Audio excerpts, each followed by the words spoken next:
Mamata Bandyopadhyay supreme কোর্টে logical ডিসক্রিপেন্সির বিষয়টা যখন তুলে ধরেছেন তখন তিনি বলছেন সামান্য নামের কিছু বানানের এদিক ওদিক হওয়ার জন্য মানুষকে নোটিশ পাঠানো হচ্ছে। তখন সুপ্রিম কোর্টের বিচারপতির তরফ থেকে পাল্টা প্রশ্ন করা হয়, কতজন অফিসার রাজ্য দিতে পারবে, কতজন অফিসার বানান চেক করতে পারবেন, বাংলা জানা এরকম কতজনের নাম রাজ্য দিতে পারবে। এই জায়গা থেকে একটা প্রশ্ন, আগামী সোমবার পরবর্তী শুনানি এবং একটা লিস্ট দিতে হবে অফিসারদের। সেই জায়গা থেকে যে রাজ্য ডেটা এন্ট্রি অপারেটর দিতে পারে না তারা বাংলা জানা ক্লাস 2 অফিসারের নাম এবং তালিকা দিতে পারবে তো?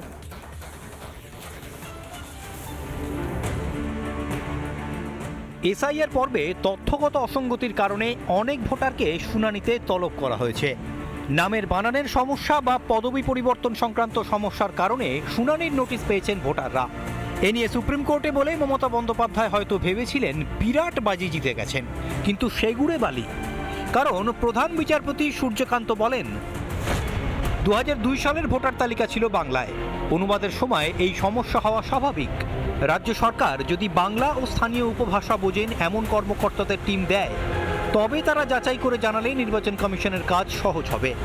সেক্ষেত্রে কতজন অফিসার দিতে পারবে রাজ্য জানাতে হবে নবান্নকে। শীর্ষ আদালতের এই নির্দেশে উল্টে নিজেদেরই ফাঁদে নিজেরাই পড়ল তৃণমূল কংগ্রেস।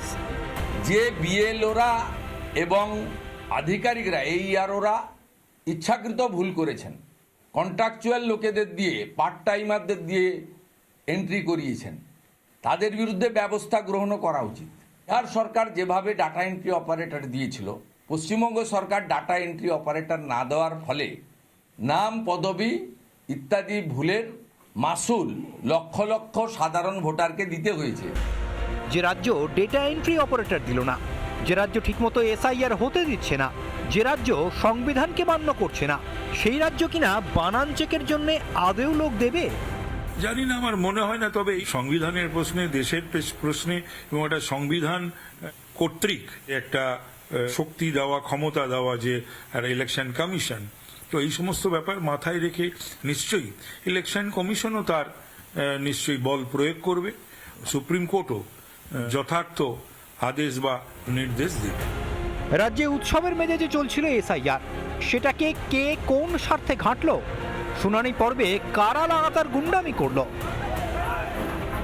বাংলার মানুষ আর ভুল পথে যাবেন না মাননীয়া, কারণ 26-এর ভোটে ঢাকি সমেত তৃণমূলকে বিসর্জনে প্রস্তুত এ বাংলা, রিপাবলিক বাংলা।